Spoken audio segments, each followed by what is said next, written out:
Assalamualaikum warahmatullahi wabarakatuh dan selamat sore. Mohon izin memperkenalkan diri, Kadet Madya atas nama Ibnu Gipararman, kelas Teknika 4 Delta. Ingin menjelaskan yaitu menentukan titik set point optimal untuk sistem tekanan. Khususnya dalam konteks distribusi bahan bakar memerlukan pendekatan berbasis analisis performa sistem secara menyeluruh, dan berikut adalah langkah-langkah dan logika yang digunakan untuk menentukan set point optimal disertai dengan pertimbangan efisiensinya. Yang pertama, evaluasi beban sistem. Langkah awal dalam memahami profil beban sistem yaitu yang pertama, identifikasi fluktuasi permintaan bahan bakar dalam berbagai kondisi operasi atau startup, beban puncak, dan idle. Yang kedua, catat tekanan minimum dan maksimum yang dibutuhkan untuk menjamin kontinuitas aliran dan performa alat yang dilayani, misalnya injektor, burner, atau mesin pembakaran. Dan yang kedua, analisis karakteristik pompa. Pelajari kurva performa pompa meliputi yang pertama, head dan flow rate. Yang kedua, efisiensi pompa dan flow rate. Yang ketiga, net positive suction head recruit. Dan tujuannya itu menentukan zona operasi pompa yang paling efisien dan stabil. Dan yang ketiga, observasi respon sistem terhadap set point. Lakukan pengujian pada beberapa titik set point. Yang pertama, mulai dari set point terendah yang masih mampu memenuhi tekanan minimum saat beban puncak. Yang kedua, naikkan secara bertahap sambil memantau fluktuasi tekanan, frekuensi siklus pompa, dan respon sistem kendali atau PID. Dan yang keempat, logika pemilihan set point optimal.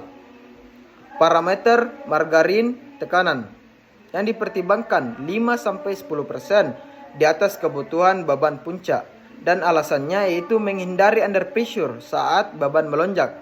Yang kedua, efisiensi pompa yang dipertimbangkan yaitu pilih set point di zona efisiensi tertinggi yang akan mengakibatkan mengurangi konsumsi energi dan kehausan pompa. Yang ketiga, stabilitas tekanan.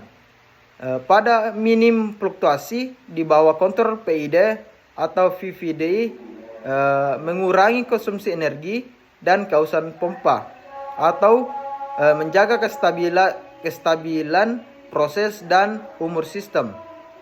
Dan yang terakhir, frekuensi hidup atau mati pompa di bawah ambang batas, misalnya 6 siklus per jam, yang dapat menghindari kerusakan akibat switching berlebih. Contohnya, jika sistem membutuhkan tekanan 4 bar minimum pada beban penuh dan pompa bekerja paling efisien di antara 5-6 bar, maka set point optimal dipilih pada 5,5 bar untuk yang pertama, memberikan margin keamanan tekanan. Yang kedua, memastikan pompa bekerja di zona efisien.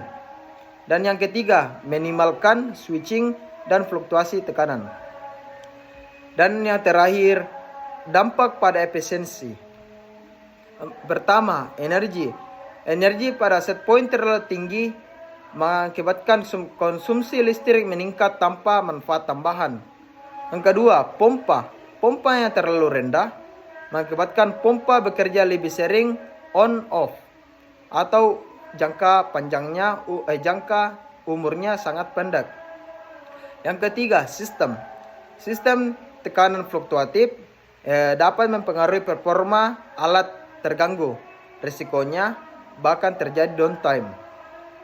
Dan yang terakhir, kesimpulan yang dapat kita kaji dalam pembahasan di atas yaitu set point optimal ditentukan dengan yang pertama analisis beban sistem, yang kedua karakteristik pompa, yang ketiga uji eksperimental pada tekanan berbeda, yang keenam keseimbangan antara margin aman dan efisiensi, dan yang terakhir nilai set point yang tepat meningkatkan efisiensi energi, memperpanjang umur pompa, dan menjaga kestabilan sistem tekanan. Itulah hasil dari kerja saya. Apabila ada kesalahan itu datangnya dari saya. Dan Assalamualaikum warahmatullahi wabarakatuh. Selamat sore Pak.